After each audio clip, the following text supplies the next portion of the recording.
Hello everyone, welcome to my channel Miraculous Taxes, the platform of learning and knowledge। आज की video में हम बात करेंगे TDS रेट्स में आए चेंजेस के बारे में। फाइनेंस एक्ट 2024 के बाद कुछ TDS सेक्शंस में चेंजेस किए गए हैं और TDS रेट्स को रिड्यूस किया गया है। तो चलिए देखते हैं कौन कौन से सेक्शंस में चेंजेस आए हैं और साथ ही साथ उन रेट्स को पुराने रेट से कंपेयर भी करेंगे। फर्स्ट है section 194DA, payment in respect of life insurance policy. इस सेक्शन के अकॉर्डिंग यदि कोई पर्सन LIC के अंडर किसी रेजिडेंट पर्सन को कोई भी पेमेंट करता है, उस अमाउंट पर TDS डिडक्ट करके ही वो पे किया जाएगा और TDS तब कटेगा जब ₹1 लाख से ज़्यादा अमाउंट पे किया जाएगा पूरे फाइनेंशियल ईयर में। 1 लाख से कम होने पर TDS की कोई ज़रूरत नहीं है। ओल्ड TDS रेट था 5%, जिसको कम करके अब 2% कर दिया गया है और ये रेट 1 अक्टूबर से एप्लीकेबल है। Second, section 194G, commission on sale of lottery tickets. जब कोई पर्सन किसी पर्सन को लॉटरी टिकट्स सेल करने पर उसको कमीशन या रेम्यूनरेशन पे करता है, तब वो TDS काट कर पे करेगा यदि अमाउंट 15,000 रुपीज़ से ज़्यादा है। इसका ओल्ड TDS रेट 5% था, जिसको कम करके अब 2% कर दिया गया है और ये रेट 1 अक्टूबर से एप्लीकेबल है। थर्ड, सेक्शन 194H, कमीशन और ब्रोकरेज। इस सेक्शन के अकॉर्डिंग जब कोई पर्सन किसी पर्सन को कमीशन पे करता है उसके बिहाफ में गुड्स को बाय और सेल करने के लिए या किसी रिलेटेड ट्रांजैक्शन के लिए, तब वो TDS डिडक्ट करके ही कमीशन पे करेगा यदि अमाउंट 15,000 रुपीज़ से ज़्यादा है।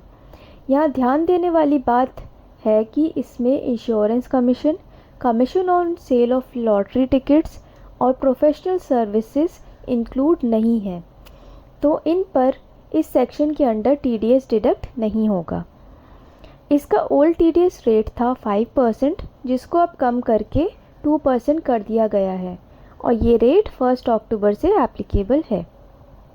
Fourth, section 194IB, payment of rent of more than 50,000 rupees per month by certain individuals और HUF। इस सेक्शन के अकॉर्डिंग कोई भी पर्सन यदि 50,000 रुपीज़ से ज़्यादा रेंट पे करता है पर मंथ एक रेजिडेंट पर्सन को, तो उसको TDS डिडक्ट करना होगा।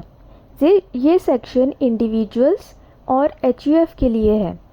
इसका ओल्ड TDS रेट था 5%, जिसको अब कम करके 2% कर दिया गया है और ये रेट 1 अक्टूबर से एप्लीकेबल है। Fifth, section 194M, payment of certain sums above 50 lakh rupees by certain individuals और HUF। इस सेक्शन के अंडर यदि कोई इंडिविजुअल या HUF किसी कॉन्ट्रैक्ट के लिए कमीशन, ब्रोकरेज या फ़ी पे करता है 50 लाख रुपीज़ से ज़्यादा अमाउंट की एक रेजिडेंट पर्सन को, तो वो TDS डिडक्ट करके पे करेगा।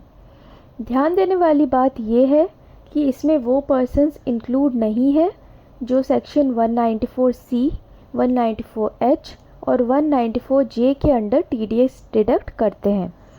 इसका ओल्ड TDS रेट था 5%, जिसको अब कम करके 2% कर दिया गया है और ये रेट 1 अक्टूबर 2024 से एप्लीकेबल है। Sixth, section 194O, payment of certain sums by e-commerce operator to e-commerce participant.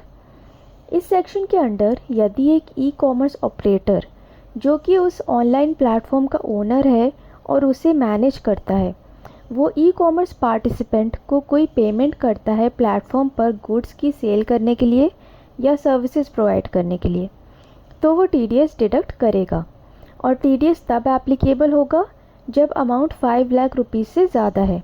इस केस में पहले रेट था 1%, जिसको अब कम करके 0.1% कर दिया गया है और ये रेट 1 अक्टूबर 2024 से एप्लीकेबल है। Seventh, section 194F, payment on account of repurchase of units by mutual fund और यूनिट ट्रस्ट ऑफ इंडिया। इस केस में पहले TDS काटा जाता था 20% पर, जिसको अब हटा दिया गया है, तो 1 अक्टूबर से ये TDS सेक्शन हट गया है। लास्ट है सेक्शन 194D।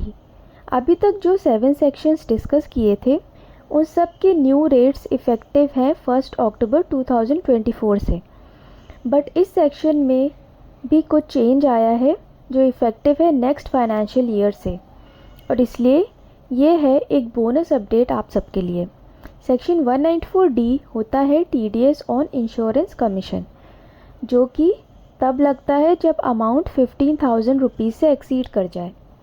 अभी तक इस पर जो रेट था वो था 5%, जिसको कि रिड्यूस करके 2% कर दिया गया है नॉन कॉरपोरेट्स के लिए, और 2% वाला रेट इफ़ेक्टिव होगा फाइनेंशियल ईयर 2025-26 से।